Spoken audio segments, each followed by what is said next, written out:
Marvel could never, ever do something as ambitious as this. Never in like 100 years could Marvel be so ambitious with the film.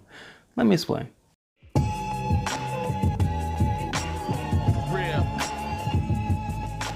You're a smart motherfucker, that's right. Welcome to the objective review, non-spoiler review, and subjective spoiler review of Justice League Dark Apokolips War. And in objective review, I break the movie down into 6 categories and assign weights to them depending on the genre to have the most honest, unbiased, objective review as possible. And then after I give that whole rating to come out with a nice score, I'm gonna give my very spoiler thoughts on it, like my top moments, my top characters, just some random thoughts. So stick around to the end if you've seen the movie already.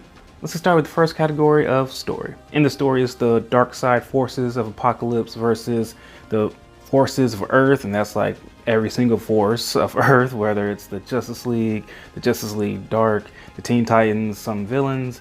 It is absolute war. And this movie absolutely earns its title. Like when the title came out, Justice League Dark Apokolips War, I was like, why do they call it Justice League Dark? Like pretty much all the Justice League's there. Teen Titans is there. Why not just call it Justice League Apokolips War? And then by the end of this film, I thought, yeah, this movie is dark. And they also earned the war part. I mean, this is war. Like, and in war, things happen. And plot-wise, that's all I want to say about the plot because I don't want to ruin it for anyone. But I will say, story-wise, and narrative, I do think there was a lot of great character development here, especially by a couple of different characters that you really can quickly focus in on who those people are.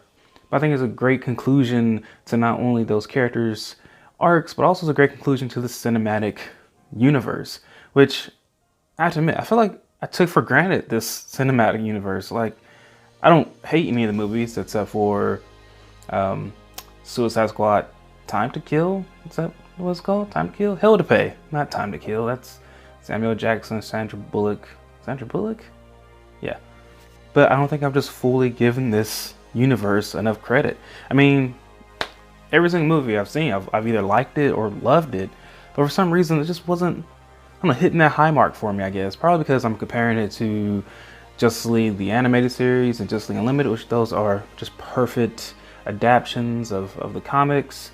Or I'm comparing it to Young Justice, which is what I'm currently kind of invested in. So this has kind of been like third tier, but it deserves more credit from me. And this movie really is the endgame / Infinity War of this universe. Like, characters are going ahead up against Darkseid, which is DC's Thanos, or really Thanos is DC's Darkseid. Thanos is a copy of Darkseid. I don't have that many faults with the story.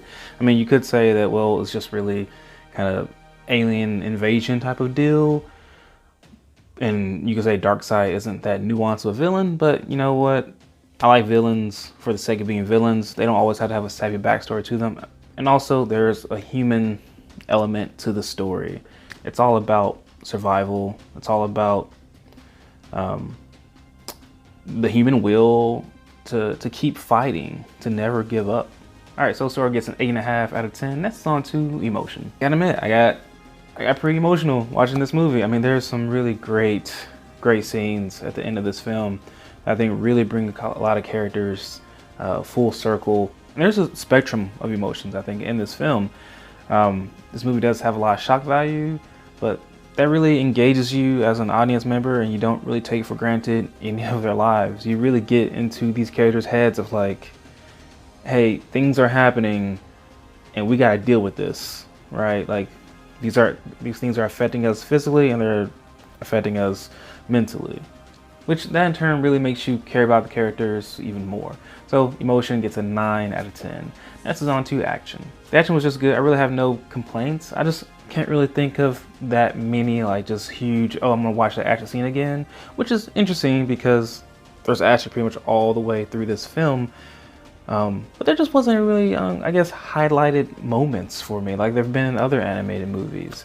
There was a really great moment. It's not really a spoiler, but no, I'm not gonna say it.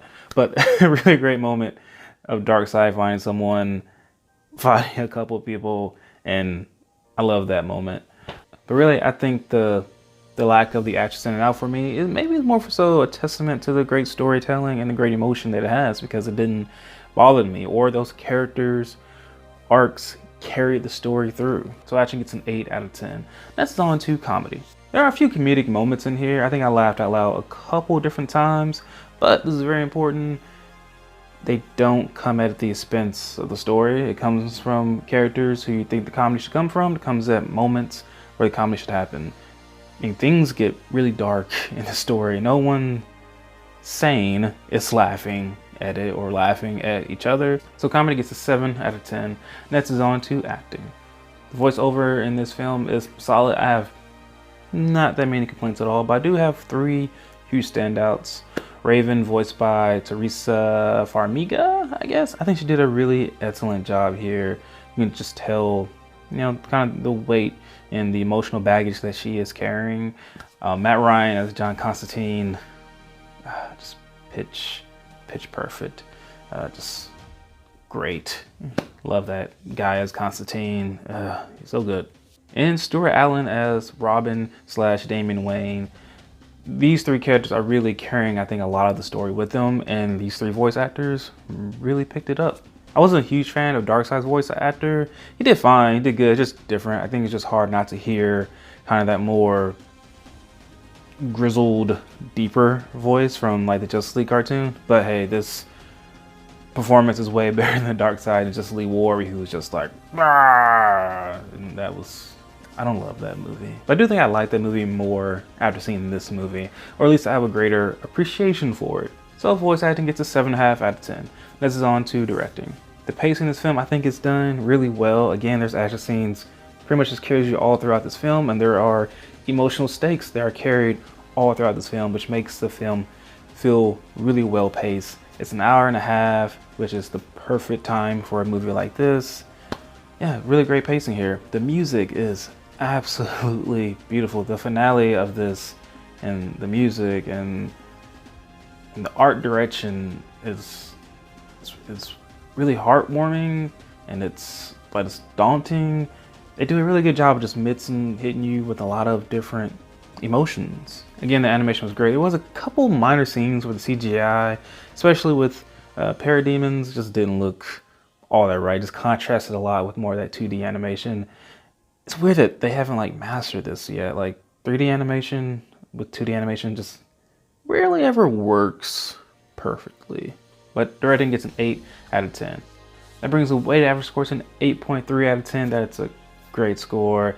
Absolutely love this film. All right, so let's get into spoilers. So like I mentioned before, Marvel could never do this. I mean, they killed so many people in this film, like on screen. Like Marvel could never do something like this in the movies. They can never do something like this in television.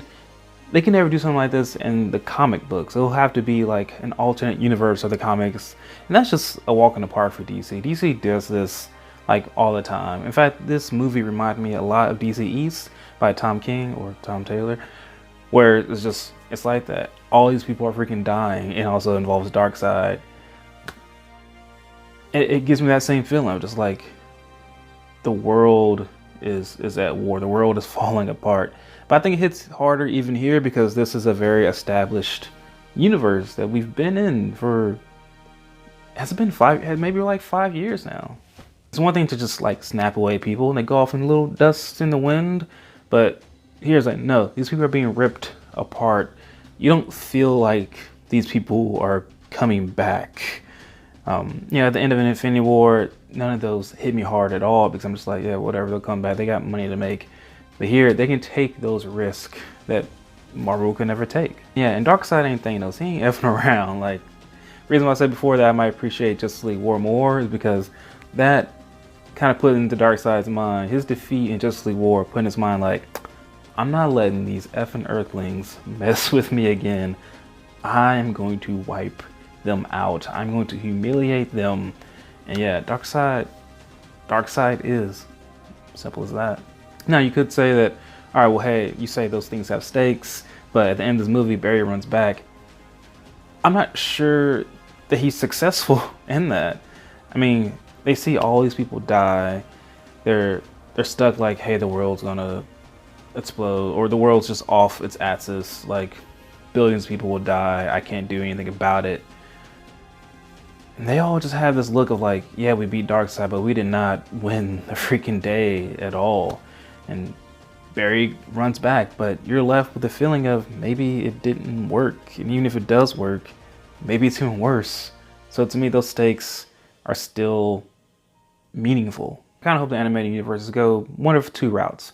Either they don't even mention it, like they just start making new movies again, and Flash doesn't even know if he doesn't know anything about this timeline or anything. And that way us as an audience is like, is this connected to this? Is this what happened afterwards? We don't know. And that will leave that on just the somberest of moments, and it'll make these stakes and these deaths feel even more impactful. Or hey, I'm all for them doing the Rebirth route. Rebirth was great, and I even love the New 52. It's all great. I would love if they get into Doomsday Clock by Jeff Johns. That's a great comic book. Those are my favorite comic books of 2019. I would love to hear Dr. Manhattan. I love those issues in there. All right, let's get into my top 5 moments of the movie. Number 5 is Superman Trigon versus Darkseid. Holy crap. Like, I just love the new gods versus the old gods sort of mentality, sort of them button heads. And Trigon, they did a good job setting this up in past movies, which is why I say this movie had just such a good job of calling back, of ending these character arcs. Trigon comes back, takes over Superman's body, and I love when he's just like, huh, so you're one of the new gods. I'm not impressed. Like, it was so good. I never seen Trigon cut loose like that. Number 4, John uses the lasso of truth against Wonder Woman. That's just one of those moments of just one thing you love, seeing characters use other characters' weapons. You know, like in Avengers when Cap uses Mjolnir, which that's a great moment right there. That's better than this moment, but I still absolutely love this moment. And you know, because it's a great Diana Wonder Woman moment. You know, she's like, I am Diana, Princess of Themyscira, daughter of Hippolyta. I love those moments. Number 3, Superman vs. Doomsday. This is probably the best fight. I love when Superman's punching people and he's talking at them. Like, Man of Steel, he's talking his eyes like, you think you can threaten my mother? And here he's like, you've taken everything from me, because Darkseid is responsible for killing Lois.